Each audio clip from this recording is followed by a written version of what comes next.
친애하는 대한민국 국민 여러분, 인생상담 153의 주정한입니다. 오늘도 여러분과 함께 나누고자 합니다. 이스라엘 민족은 세계에서 노벨상 수상자를 가장 많이 배출한 민족입니다. 전 세계에 흩어져 있는 유대인들을 모두 합한다고 해도 2천만 밖에 안 되는 소수민족이 60억, 70억 인구가 보유하고 있는 노벨상의 3분의 1을 차지한다고 하는 것은 이 민족의 정신과 영이 그만큼 건강하다는 의미입니다. 정신과 영이 건강한 사람에게는 엄청난 양의 생명 에너지가 쏟아져 나옵니다. 그런데 왜 유독 이스라엘 사람들의 정신과 영이 건강한 것일까요? 무엇 때문에 어떻게 해서 민족 전체가 그런 건강을 유지하고 있는 것일까요? 대다수 학자들은 그 이유가 이스라엘의 건강한 가정생활과 가정교육에 있다고 말합니다. 이스라엘의 가정교육은 한마디로 건강한 사람을 만드는 교육입니다. 이런 이스라엘식 가정교육법은 매스컴을 통해 우리나라에도 수없이 소개되었습니다. 이스라엘의 자녀 양육 관련 서적이 수년간 베스트셀러 상위에 올라있을 정도입니다. 그럼 왜 이스라엘식 가정교육이 이처럼 세계인의 주목을 받고 있을까요? 성경에서 구약시대의 대표적인 치유자로 등장한 사람은 예언자와 제사장입니다. 구약의 치유자, 즉 상담자들인 예언자와 제사장들은 어떤 식으로 이스라엘 민족을 치유했을까요? 어떤 유산을 물려주었기에 그 후손들이 2000년 이상 디아스포라, 즉 헤쳐 살면서 전 세계를 떠돌아다니면서도 다시 약속의 땅 이스라엘을 가나안 땅의 나라를 건설하고 세계인들에게 막강한 영향을 끼치고 있는 것일까요? 구약의 예언자들은 사랑의 채찍으로 백성들을 치유했습니다. 이스라엘 백성들이 잘못된 길로 향하면 반드시 예언자가 나타나서 그 백성을 돌이키도록 채찍질했습니다.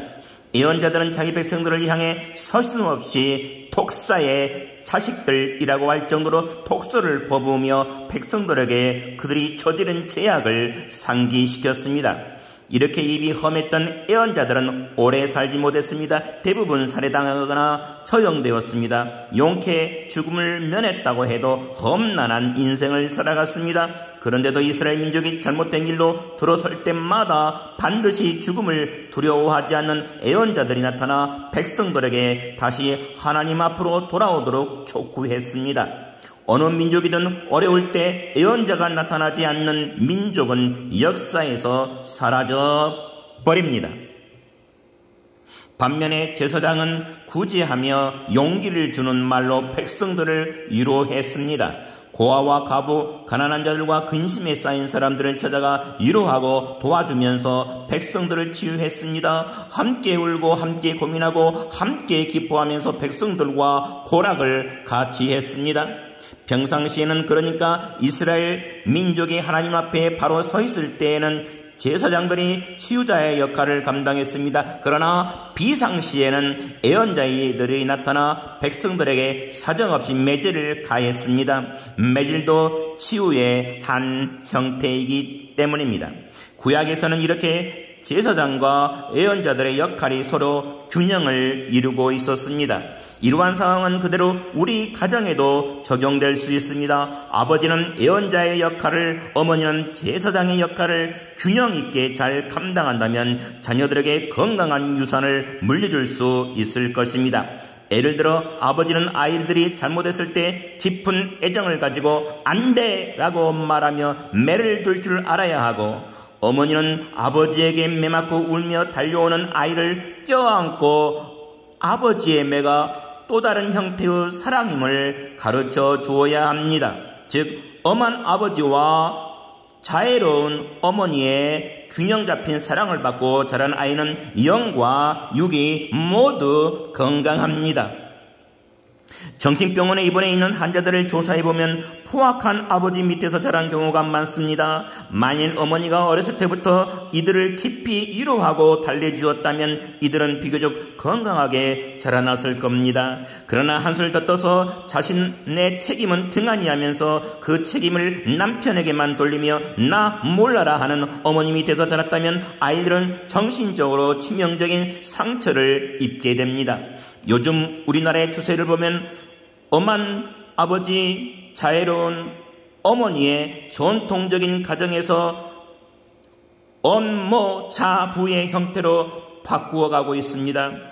엄한 어머니, 자애로운 아버지의 형태로 바뀌어가고 있습니다. 즉 아버지가 제사장이 되고 어머니가 애언자가 되어서 아이들을 양육하는 형태가 많아졌다는 것입니다. 형태야 어떻든 아이가 자신을 안전히 의탁할 수 있는 대상이 있다면 다행인데 현실이 그렇지 못해 유감입니다. 상담의 경우에도 이 원칙을 적용해 볼 수 있습니다. 상대를 유료함답시고 만날 제사장처럼 고개만 끄덕거려주는 것은 바람직하지 않습니다. 어쩌다가 한 번씩 강한 어조로 NO! 아니오라고 말할 수 있어야 합니다. 이것이 구약의 제사장과 예언자들이 그 백성을 치유한 원리입니다. 클라인베리라는 학자는 이 원리를 상담에 적용했습니다. 그는 사랑의 보살핌과 사랑의 채증을 통해 인격의 성장이 이루어진다고 보고 이 균형이 잘 맞았을 때 아이가 건강하게 성장한다고 말했습니다. 그러나 지나친 보살핌, 즉 가행 보호 속에서 자란 아이는 커서 문제의 인물이 되기 쉽다고 합니다. 사실 초등학교 때까지는 이 과잉 보호의 문제가 크게 두드러지지 않습니다. 그러나 고등학교에 다닐 무렵에서부터는 문제가 심각해집니다. 왜냐하면 지금까지 과잉 보호라는 우산 속에서 한 인간으로 독립할 기회를 잃어버린 아이가 갑자기 성인의 문턱에 서서 그에 비해 훨씬 독립적인 친구들과 어깨를 나란히 해야 하기 때문입니다. 아이는 이때 독립해보려고 안간힘을 쓰지만 이미 때는 늦었다는 것을 깨닫습니다. 한 번도 걸어보지 않는 사람이 갑자기 달릴 수 없는 것처럼 과잉 보호라는 안락한 의자를 벗어나 갑자기 광풍과 노도가 일렁이는 세상으로 나설 수는 없기 때문입니다.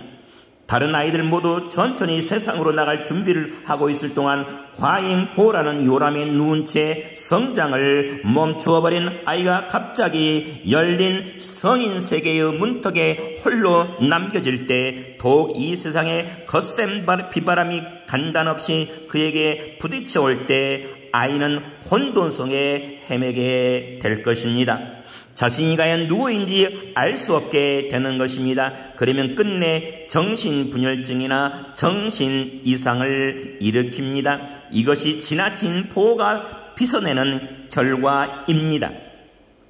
그래서 적절한 예스와 노를 해야 합니다. 부모로부터 일방적으로 채찍질만 받고 자란 아이도 정신 이상자가 될 가능성이 높습니다. 사랑받지 못한다는 애로운, 버림받을지 모른다는 두려움이 항상 아이를 지배하여 아이를 유축시키고 자라지 못하게 하기 때문입니다. 그들은 부모가 속한 성인 세계에 대해 지나친 두려움과 적대감을 느껴서 성장하기를 거부합니다. 그래서 어느 날 그가 성인의 세계에 들어와 있다는 사실을 인지하고도 이를 인정하기 거부하며 극도의 불안을 느낍니다. 그리고 마침내 정신이 이상이라는 환상의 세계로 도망쳐버리고 맙니다. 그렇지 않은 경우에도 불행한 결과를 초래할 수 있습니다. 양쪽 부모로부터 사랑의 보살핌과 채찍질이 균형 있게 주어질 때에만 아이는 건강하게 성장할 수 있습니다. 히브리적이고 성경적인 자녀 양육법이 오늘날 서구 사회에서 점차 주목받고 있습니다. 부끄럽게도 한국의 부모들은 자녀들에게 그렇다 아니다를 적절히 사용할 줄 모릅니다. 어떤 부모는 자녀들에게 지나치게 집착하고 또 어떤 부모는 자식들에게 무관심합니다. 대체로 자녀들에게 지나치게 집착하는 것이 한국의 부모입니다. 대부분의 부모는 아이를 너무 귀하게 떠받드니라 감히 아니오라는 말을 하지 못합니다. 자녀들이 원하는 것이라면 어떤 것이라도 예라고 말합니다. 단지 정도의 차이만 있을 뿐 이것이 우리나라 부모들에게 볼 수 있는 전반적인 현상입니다. 참으로 나라의 장래가 걱정스럽습니다. 이렇게 자란 아이가 자라서 어떤 어른이 될지 불을 보듯 뻔한 일이기 때문입니다. 오늘날 미국을 비롯한 서구의 여러 나라들이 엉망이 되어가고 있는 가장 큰 원인은 이혼 때문입니다. 가정이 파괴된 곳에서 어떻게 좋은 가정교육이 이루어지겠습니까? 그런데도 그들의 질서의식은 놀라운 데가 있습니다. 법과 질서에 대한 교육이 남다르기 때문입니다. 미국 사람들은 누구든지 총을 소지할 수 있습니다. 그런데도 총기 사건이 일어난 비율은 드뭅니다. 다만 총기 사건이 일어날 때 크게 보도되어서 자주 일어나는 것처럼 인식되는 것입니다. 만약 우리나라 사람 모두에게 총을 쥐어준다면 어떤 상황이 벌어질까요? 생각만 해도 끔찍하기 짝이었습니다. 왜 그럴까요?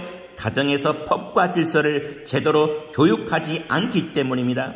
설교할 때마다 느끼는 일입니다만 왜 부모님들은 아이들을 교회에서 그렇게 떠들도록 내버려 두는지 모르겠습니다. 견디다 못해 누군가가 아이를 제지하려 들면 도리어 불쾌하고 섭섭하게 생각하는 것이 아이 부모들의 태도입니다. 언젠가 우리 부부가 미국의 한 가정에 초대를 받아간 적이 있습니다. 그 가정은 동양에서 온 귀한 손님이라며 저희를 아주 융숭히 대접했습니다.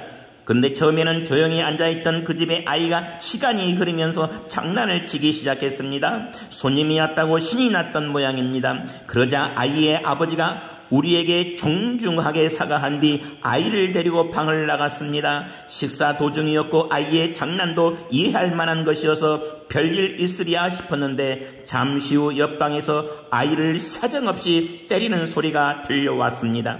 보통 때는 마냥 자유롭게 두는 것 같다가도 질서를 어기는 경우에는 결코 용납하지 않는 것이 이들의 생활 습관입니다. 이런 식으로 질서 교육을 받은 아이들이 성인이 되면 거의 본능적으로 질서를 잘 지키게 되는 것이지요.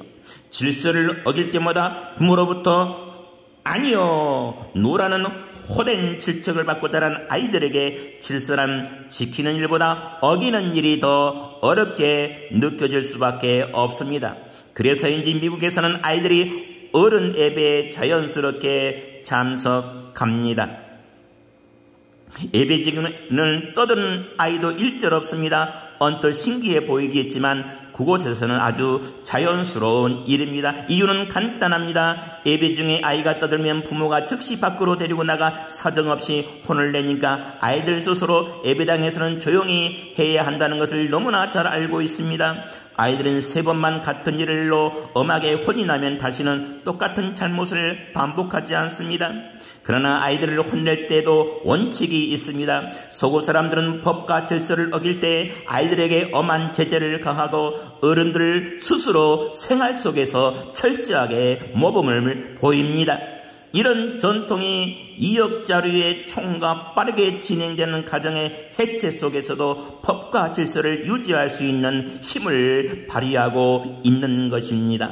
하지만 우리나라의 부모들은 작은 사랑에 얽매여 아니다라고 말하지 못하다가 자식들을 망치는 경우가 허다합니다. 어릴 때 확실하게 매질을 해서 올바른 습관을 형성해 주었다면 좋았을 것을 잘못된 습관 때문에 일생을 불행하게 보내는 사람들이 얼마나 많은지 모릅니다. 비록 법망에 걸리지 않더라도 질서를 어기고자 하는 유혹을 피하기란 또 얼마나 어렵습니까? 이것은 사랑이 아닙니다. 아니, 사랑은 사랑이 돼 병적인 사랑입니다. 그러므로 자식을 건강하고 올바르게 성장시키려면 사랑과 채찍의 균형 있는 보살핌이 필요합니다. 목회에서도 마찬가지 원칙이 적용됩니다. 어떤 목사님은 사랑으로만 교인들을 보살피고 어떤 목사님은 채찍으로만 교인들을 양육합니다. 그러나 두 가지 목회는 전부 바람직하지 않습니다. 사랑만으로 교인들을 보살피는 목회는 10년이 지나도록 교인들을 성장시키지 못하며 반대로 채찍만으로 교인들을 양육하는 목회는 교회에 생기를 불어넣지 못합니다.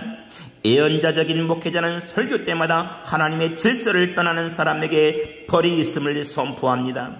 그의 메시지는 항상 죽음, 형벌, 멸망이라는 단어들만 난무합니다. 매번 이런 설교를 들어야 하는 교인들은 점점 더 활력을 잃고 하나님을 두려운 분으로만 인식하게 됩니다. 무슨 일을 만나면 이 크퍼를 받는구나라는 두려움을 먼저 갖게 됩니다. 한 조사에 의하면 예언자적인 설교를 듣는 사람들은 3주이 넘도록 그 설교를 기억하면서 무슨 일을 할 때마다 이래서는 안 되는데 벌 받는데라는 생각을 갖고 긴장한다고 합니다. 이런 상태에서 주일마다 두드려 맞으면 어떻게 되겠습니까? 당연히 교회는 경직되고 교인들은 유축될 수밖에 없습니다. 반면에 제사장적인 목회자는 설교 때마다 교인들을 향해 위로와 용기를 주는 메시지를 선포합니다. 그는 교인들의 마음을 아프게 하는 메시지는 아예 전하지도 않습니다. 하면 된다, 믿으면 된다가 그의 주된 설교 내용입니다. 그의 말을 듣고 있으면 세상에 안 되는 일이 없고 못할 일이 없을 것만 같습니다. 교인들은 목회자들을 보는 것만으로도 기쁩니다. 그런 교회는 항상 웃음꽃이 넘치고 기쁨이 충만합니다. 하지만 이런 상태가 언제까지는 지속되지 않습니다. 교인들은 그 꿀맛 같은 좋은 설교만 내용을 3일이면 벌써 까맣게 잊어버리고 금방 세상에 동화되어 버립니다. 매주일 이런 식입니다. 그러니 달이 가고 해가 바뀌어도 진정한 교회의 성장이 이루어질 수 없습니다. 예언자적 설교만 듣는 교인들은 교회에 갈 때마다 오늘은 또 어떤 배를 맞게 될까 생각합니다.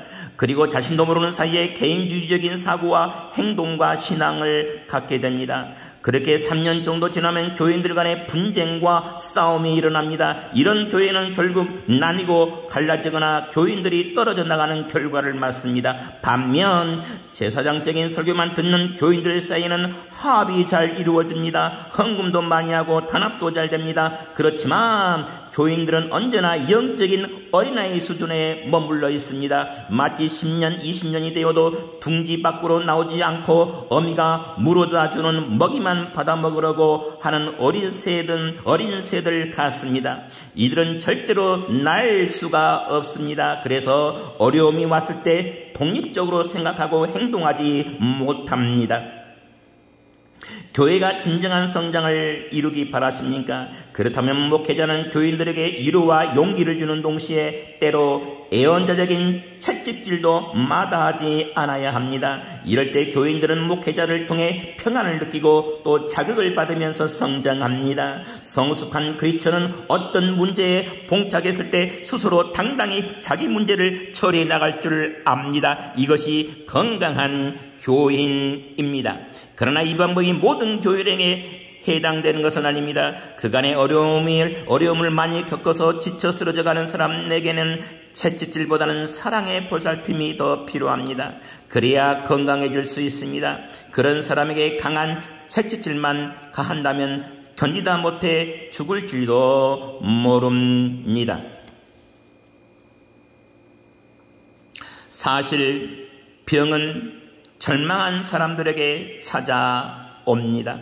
어떤 역경 앞에서도 소망을 가진 사람은 살아남지만 절망하는 사람은 살아남지 못합니다. 이스라엘 사람들이 광야 40년을 견뎌낸 것은 젖과 꿀이 흐르는 가나안 땅을 소망했기 때문이었고, 바벨론 포로기의 그 암울한 시절을 지탱할 수 있었던 것도 그들에게 메시아 구세주를 기다리는 소망이 있었기 때문입니다. 당시 메시아를 대망한 사람들은 살아서 고국으로 돌아올 수 있었지만 그것을 믿지 못하고 절망한 사람들은 모두 죽어 이방 땅에 묻히고 말았습니다. 빅터 프랭클은 아이슈비츠 수용소에서 3년을 견디다가 살아나온 사람입니다. 그는 그곳에서 절망이 사람을 죽인다는 사실을 경험했습니다. 그곳에서 지내던 유태인 포로들은 10월만 되면 새로운 희망을 가졌다고도 합니다. 그들은 크리스찬이 아니었지만 히틀러가 크리스찬이었기 때문에 참 부끄러운 일이었지만요. 혹시 크리스마스 때 특별 사면이 있지 않을까 해서였습니다. 그들은 10월부터 크리스마스를 손꼽아 기다렸습니다. 크리스마스를 기다리는 동안에 참혹한 환경도 그들에게 별다른 문제가 되지 않았습니다. 굶주림과 추위도 그들은 쓰러지지 않았습니다. 12월이 되면 그들은 벽에다가 남은 날짜를 헤아려 지어나가기 시작했습니다. 그러면서 서로 이런 말을 주고받았습니다. 우리가 이곳을 나갈 날도 며칠 남지 않아서 조금만 더 견디자고. 이런 상황은 12월 24일 저녁까지 이어집니다. 그러나 아무 소식도 없는 24일 저녁이 지나가 버립니다. 그러면 포로들은 마지막으로 크리스마스 당일인 25일에 희망을 겁니다. 그러나 크리스마스의 밤이 다 지나가도록 누구도 석방한다는 소식이 들려오지 않습니다. 그러면 그때까지 품은 희망이 전부 물거품이 되고 맙니다. 이제 지옥 같은 이곳에서 나갈 수 있겠다는 소망을 가진 일은 하나도 없습니다. 이튿날 아침 수용소 안에서는 놀라운 일이 벌어집니다. 대략 40여 명이 수용되어 있는 모든 방에서 평균 14명에서 16명의 죽음이 발견되기 때문입니다. 그들을 죽인 것은 말할 것도 없이 절망이었습니다. 예수님은 사람들 속에 들어있는 이 절망의 정체를 보셨습니다. 그리고 이 백성을 살리는 길이 소망을 주는 데 있음을 아셨습니다. 사람들은 불안과 고통에 시달리고 있었습니다. 그들에게는 그들을 지켜줄 나라도 안전을 보장해줄 부도 없었습니다. 언제 다른 나라의 침략을 받아 국토가 또다시 유린될지, 언제 굶주림의 고통에서 벗어날지 아무것도 예측할 수 없는 상황이었습니다. 오직 장래에 대한 불안만이 그들 곁을 맴돌 뿐이었습니다. 그런 그들에게 절대적으로 필요한 것은 소망에 대한 확신이었습니다. 예수님은 그들에게 소망의 메시지를 들려주셨습니다. 그러므로 목숨을 위하여 무엇을 먹을까, 무엇을 마실까, 몸을 위하여 무엇을 입을까 염려하지 말라. 목숨이 음식보다 중하지 아니하며 몸이 우복보다 중하지 아니하냐. 공중의 새를 보라. 심지도 않고 거두지도 않고 창고에 모아들이지도 아니하되 너희 천부께서 하나님 아버지께서 기르시나니 너희는 이것들보다 귀하지 아니하냐. 들의 백합화가 어떻게 자라는가 생각하여 보라. 수고도 아니하고 길쌈도 아니하느니라. 너희가 만일 믿음이 한 겨자씨만큼만 있으면 이 산을 명하여 여기서 저기로 옮기라 하여도 옮길 것이요 또 너희가 못할 것이 없으리라. 예수님의 이 말씀들이야말로 생명을 살리는 약입니다. 이 약의 재료는 사랑과 소망과 믿음과 죄의 용서입니다. 이 약만 죽어가는 생명을 살려낼 수 있습니다. 이 약에는 구약처럼 율법으로 옥죄는 얽매임의 해독이 없습니다.